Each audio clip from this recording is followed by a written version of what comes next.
Hi, and welcome to another Magoosh GRE book review.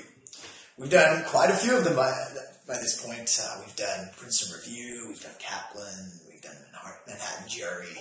All those pretty well known, or in the case of Manhattan GRE, very well respected within the industry. And so you may think, hey, Chris has done all of the book reviews for the GRE, but that's not entirely true, because you always have those second-tier players. And here you have Mr. Gruber. You notice that Mr. Gruber's guide is a very glossy, shiny cover.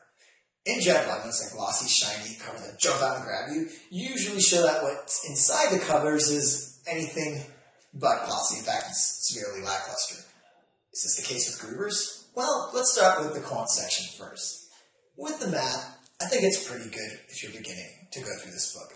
It touches on a lot of basics, gives you plenty of practice problems to work on those basics, but then at a certain point, the complexity and difficulty of GRE questions, at least on the harder section, you don't get that in here. And so this is sort of a training wheels for a bicycle, but does it really teach you to ride the real bicycle? Well, no.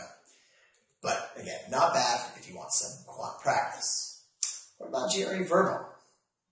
What is Gruber's? How is Gruber's? Well, unfortunately, Gruber's is not very good. For the verbal, I have a feeling when I'm reading the reading comp that I'm taking one of those state-based tests, or maybe even an easy SAT. But these passages in no way reflect what you're going to see on the GRE. And the questions attending the passages, forget about it.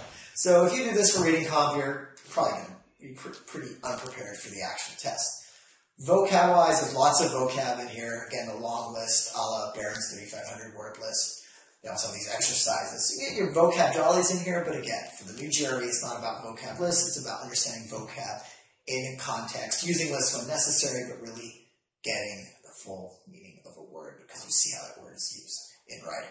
So, overall, I'm not recommending this book, as you can tell. It wouldn't hurt from a quant standpoint if this was one book in your GRE arsenal, but for the verbal section, especially the reading comp, and even the sentence equivalence questions, it just seems like this person, probably not necessarily Gruber, just has a name on it, but whoever wrote it kind of rushed the questions out, and they don't really feel anything like what you're going to see on the GRE.